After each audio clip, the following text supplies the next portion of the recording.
Bismillahirrahmanirrahim. Assalamualaikum warahmatullahi wabarakatuh. Perkenalkan, nama saya Nur Khosyatilah dengan NIM 121200189. Saya adalah mahasiswi dari Universitas Islam Negeri Sunan Gunung Jati Bandung, jurusan Pendidikan Agama Islam.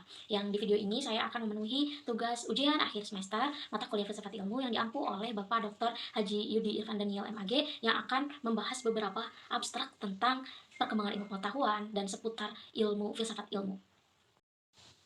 Yang akan membahas beberapa abstrak tentang yang pertama, aspek penting dalam filsafat ilmu, kemudian yang kedua, upaya manusia dalam mencari ilmu pengetahuan ilmiah, yang ketiga, syarat pengetahuan menjadi ilmiah, yang keempat, sarana upaya pengetahuan ilmiah, yang kelima, cara mengembangkan ilmu dan opini ilmu bebas atau terikat nilai, yang keenam, aspek metodologi perbedaan antara kuantitatif dan kualitatif serta kontribusi metodologi terhadap ilmu pengetahuan. Oke, untuk lebih jelas dan lengkapnya, mari kita simak bersama.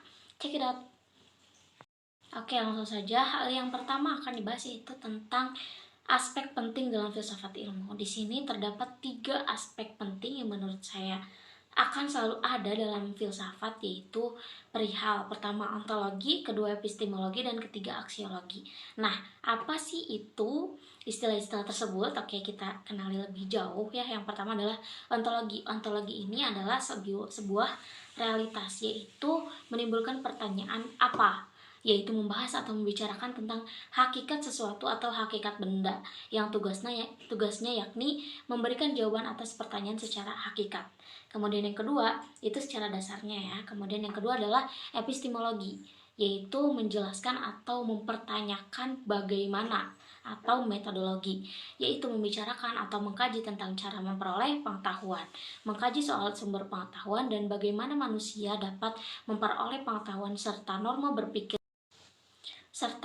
berpikir seperti apa yang dimungkinkan dapat melahirkan atau dapat memperoleh dan membentuk pengetahuan yang benar. Seperti itu dasarnya dari epistemologi. Kemudian yang ketiga yaitu aksiologi, yang merupakan pernyataan yang menimbulkan pertanyaan, yaitu mengapa, yang berarti tujuan atau nilai, yaitu membicarakan tentang orientasi atau nilai untuk kehidupan, menjadi sarana orientasi manusia dalam menjawab suatu pertanyaan yang fundamental, yaitu bagaimana manusia harus hidup dan bertindak berdasarkan nilai atau norma yang dianggap benar, baik dalam perspektif masyarakat maupun agama, yang mencakup etika dan estetika. Seperti itu, dan lebih jelasnya mungkin bisa dipelajari sendiri, dan banyak rekomendasi buku yang membahas tentang filsafat ilmu dan juga sudah sangat lengkap.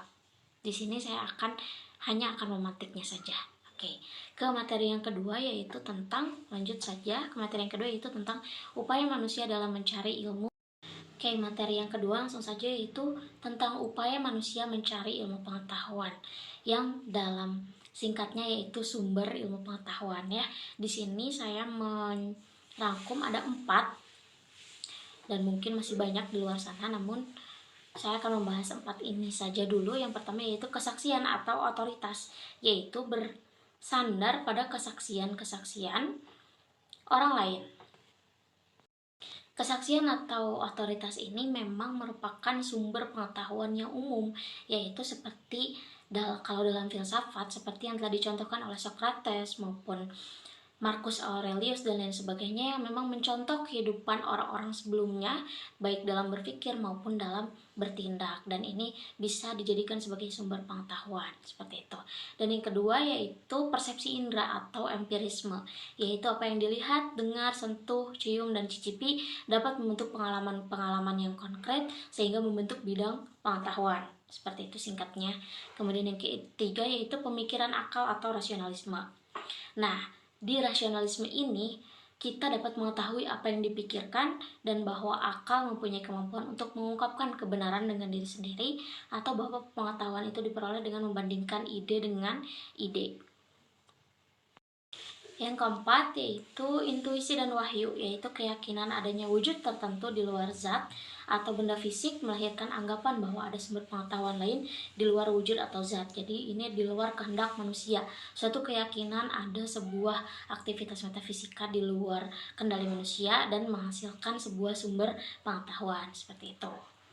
Kemudian ke materi yang selanjutnya yang akan dibahas yaitu tentang syarat pengetahuan menjadi ilmiah. Di antaranya itu yang pertama, harus adanya metode ilmiah, yaitu diperkuat dengan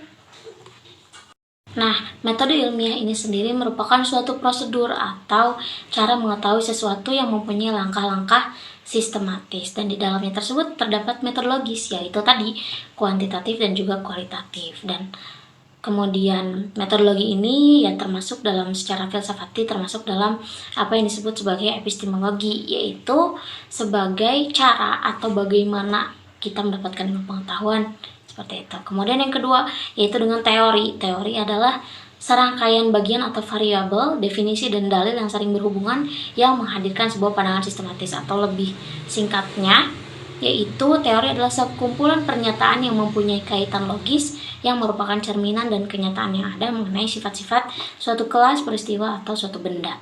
Kemudian yang ketiga ada hipotesis. Hipotesis adalah dugaan yang bersifat sementara sehingga harus dibuktikan kebenarannya.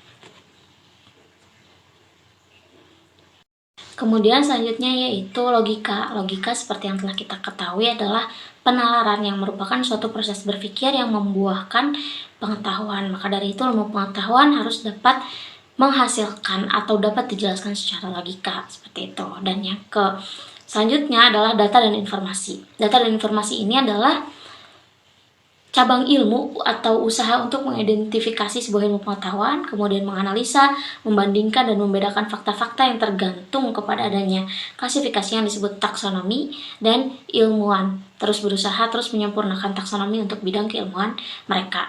Kemudian ada pembuktian, dan pembuktian seperti yang telah kita ketahui adalah pengujian kebenaran dalam ilmu yang mengetes alternatif hipotesis dengan pengamatan kenyataan sebenarnya. Kemudian yang terakhir adalah evaluasi. Selanjutnya proses yang hampir sebentar lagi selesai dalam struktur ilmu pengetahuan adalah evaluasi. Kita harus mengevaluasi, yaitu proses memahami atau memberikan arti. Yang pertama, mendapatkan dan mengkomunikasikan suatu informasi bagi petunjuk pihak-pihak pengambil keputusan. Kemudian evaluasi ini adalah kegiatan mengumpulkan data seluas-luasnya, sedalam-dalamnya yang bersangkutan dengan kapabilitas seseorang guna mengetahui sebab akibat ilmu pengetahuan tersebut. Dan yang terakhir, yang akan menghasilkan dari struktur ilmu pengetahuan ini adalah paradigma. Paradigma ini adalah pandangan mendasar dari para ilmuwan ataupun kelompok masyarakat ataupun individu tentang apa yang menjadi pokok persoalan suatu cabang ilmu pengetahuan. Ya, seperti itu. Dan langsung saja ke pembahasan yang selanjutnya, yaitu tentang sarana upaya pengetahuan ilmiah. Oke, diantaranya yang harus ada dalam sarana ilmiah adalah yang pertama sarana bahasa. Kenapa sarana bahasa? Karena bahasa ini memegang peranan penting dan suatu hal yang lazim dalam hidup dan kehidupan manusia. Karena keunikan manusia bukanlah terletak pada kemampuan berpikir, melainkan terletak pada kemampuan bahasa. Dalam menyampaikan pengetahuan tentunya harus menggunakan bahasa yang dipahami, seperti itu. Kemudian sarana yang kedua yaitu sarana matematika. Sarana matematika ini adalah sebuah bahasa juga yang melambaikan serangkaian makna dari pernyataan yang ingin kita sampaikan, dan lambang-lambang matematika yang bersifat artifisial ini mempunyai arti setelah sebuah makna diberikan kepadanya, dan tanpa itu maka matematika hanya merupakan kumpulan rumus-rumus yang mati, seperti itu. Dan matematika merupakan salah satu puncak kegemilangan intelektual. Di samping untuk pengetahuan matematika itu sendiri, juga memberikan bahasa, proses, dan teori yang memberikan ilmu suatu bentuk.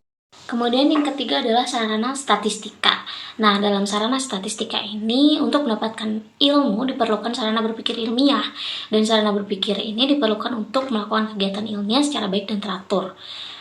Yang sarana berpikir ilmiah ini merupakan bahasa sebagai alat komunikasi verbal untuk menyampaikan jalan pikiran kepada orang lain, diantaranya itu adalah statistika ini, seperti itu.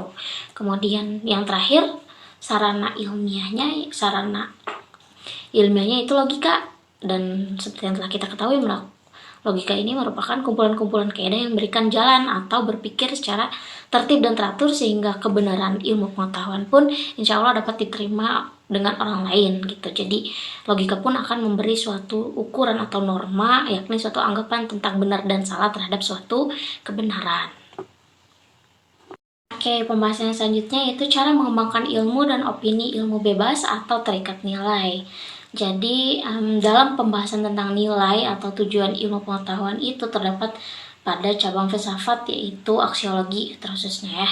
Dan maka tentu cara yang baik dalam mengembangkan ilmu pengetahuan adalah dengan mempertimbangkan nilai atau tujuan yang akan dicapainya, yaitu dari segi aksiologinya tadi yang akan menimbulkan pertanyaan apakah dapat bermanfaat secara luas bagi manusia atau tidak, serta senantiasa mempertimbangkan norma-norma yang ada baik dari perspektif masyarakat maupun agama.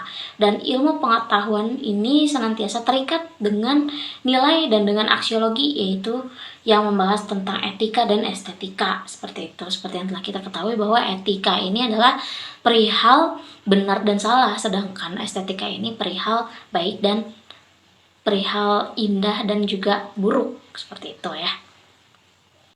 Dan pembahasan yang terakhir yaitu tentang aspek metodologi, perbedaan antara kuantitatif dan kualitatif serta kontribusi metodologi tersebut terhadap ilmu pengetahuan ya.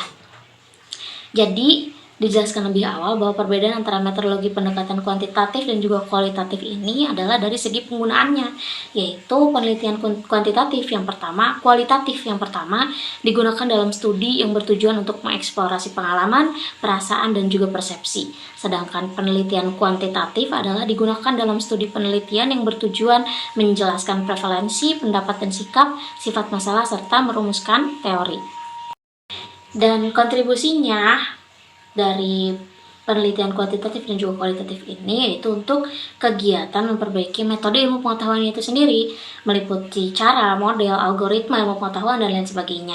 Maka peneliti fokus untuk mengembangkan, memperbaiki, dan menyempurnakan ilmu pengetahuan itu sendiri, sehingga ilmu pengetahuan dapat bertumbuh dan berkembang menyesuaikan zaman dan nantinya akan bermanfaat bagi masyarakat. Jadi tentang penelitian kuantitatif dan juga kualitatif ini memang tidak berdampak langsung terhadap implikasinya terhadap masyarakat, namun terhadap ilmu pengetahuannya itu sendiri yang kelak jika digunakan bersama, digunakan secara luas akan bermanfaat bagi masyarakat, seperti itu. Dan segitu saja yang dapat saya sampaikan. Semoga video ini dapat memenuhi tugas ujian akhir semester ini, dan mohon maaf bila masih terdapat banyak kekurangan, kesalahan, dan kekeliruan. Sekian, wassalamualaikum warahmatullahi wabarakatuh.